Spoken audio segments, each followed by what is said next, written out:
음악은 음표 사이의 공간이다. 클로드 드뷔시의 말을 나는 이렇게 해석한다.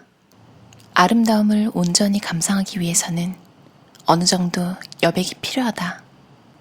그렇지 않으면 혼란과 불협화음밖에 얻지 못한다. 삶은 물건 사이의 공간이다.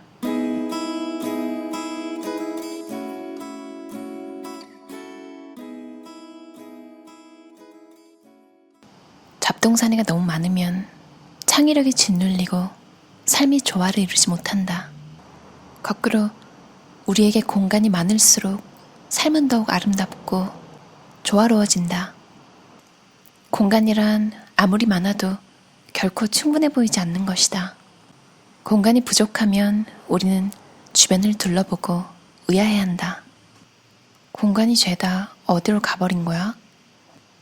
과거에는 공간이 더 넓었다는 사실을 기억하므로 공간이 사라진 건 걱정할 만한 일이다. 우리는 이사온 첫날의 집의 모습을 즐거운 마음으로 기억하고 있다. 그런데 대체 무슨 일이 일어난 걸까? 이제는 더 이상 우리의 기억만큼 인상적인 공간이 아니다. 그렇다고 원래의 공간이 어디론가 가버린 것은 아니다.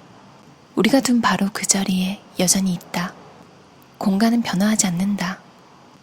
우리의 우선순위가 변했을 뿐이다. 물건에 너무 많은 신경을 쏟다 보니 공간에 대해 완전히 잊어버린 것이다. 우리는 이 두 가지가 상호 배타적이라는, 다시 말해 새로운 물건을 집에 들여놓을 때마다 공간이 조금씩 사라진다는 사실을 잊어버렸다. 문제는 우리가 공간보다 물건을 더 소중히 여긴다는 것이다. 물건을 하나 없앤 뒤에 살펴보라. 공간이 생겨난다. 얼마 지나지 않아 이 작은 공간들이 합쳐져서 큰 공간이 되고 우리는 다시금 그 사이를 돌아다닐 수 있게 된다. 공간은 잃어버리기도 쉽지만 그만큼 되찾는 것도 쉽다. 우리가 계속 마음에 담아두어야 할 것은, 그리고 잊어버리기 너무 쉬운 것은 우리가 소유할 수 있는 물건의 수량이 그 수용 공간의 크기에 제한을 받는다는 점이다. 아무리 빽빽이 채우든 똘똘 뭉치든 밀어넣든 잡아당기든 공간의 크기는 변하지 않는다. 원한다면 진공주머니에 물건을 넣고 봉해버려도 되지만 그 주머니도 어딘가에 보관해야만 한다. 그러므로 작은 아파트에 살고 있거나 벽장이 많지 않다면 집에 너무 많은 물건을 들여놓지 마라. 그게 정답이다. 100평짜리 집에 살고 있다고 해서 100평만큼의 물건을 가질 필요는 없다. 운이 좋아서 방 안에 큰 벽장이 있다고 해서 구석구석 물건으로 채울 필요는 없다. 공간을 물건으로 가득 채우지 않으면 생활하고 숨쉬기가 한결 수월해질 것이다. 용기가 비어있을 때 가장 큰 잠재력이 생긴다. 차 한 잔을 즐기고 싶다면 차를 따를 빈 컵이 필요하다. 음식을 만들고 싶다면 조리할 빈 냄비가 필요하다. 이와 마찬가지로 집이란 우리의 생활을 담는 그릇이다. 휴식을 취하고 창의력을 발휘하며 가족들과 즐거운 시간을 보내고 싶다면 그 활동을 할 빈 공간이 필요하다. 집을 생활의 무대로 생각할 수도 있다.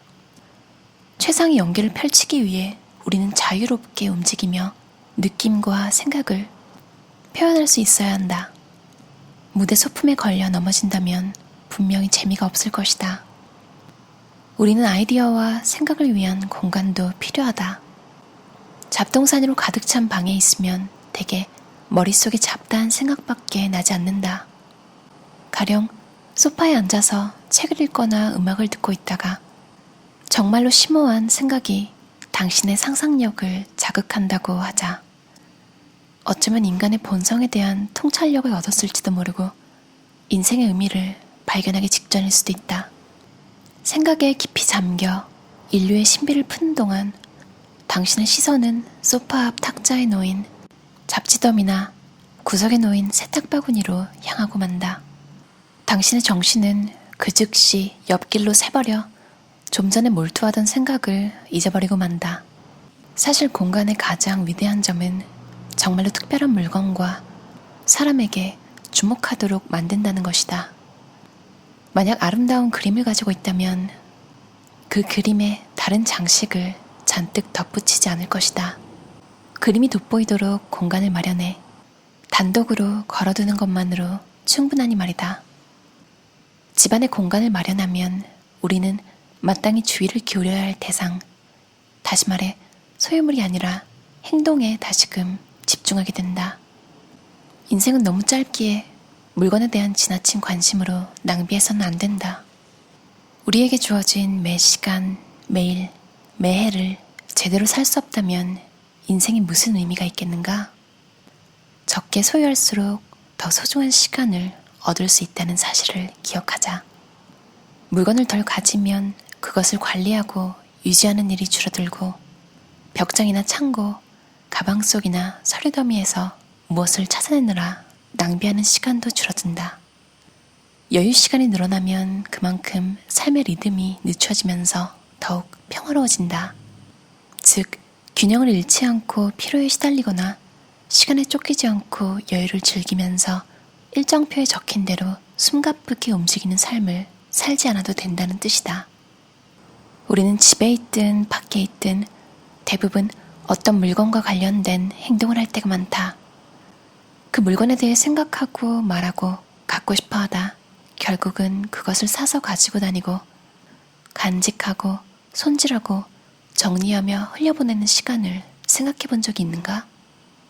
필요 이상의 것을 버리고 실제로 꼭 필요한 것들만 소유하다 보면 더 큰 삶의 의미와 기쁨을 찾게 되고 더 평화로운 인생을 맛보게 될 것이다. 즉, 지금 가진 것에 만족하며 무엇을 하든 한 가지를 제대로 할 수 있는 시간적 여유가 생겨서 밥을 먹거나 산책을 할 때, 영화를 보거나 책을 읽거나 목욕을 할 때도 자신만의 리듬대로 살 수 있다. 이것은 인생에서 한 발 비켜서라는 뜻이 아니다. 자신의 삶을 제대로 누리지 못하는 이들에게 인생을 허비하지 말라는 뜻이다.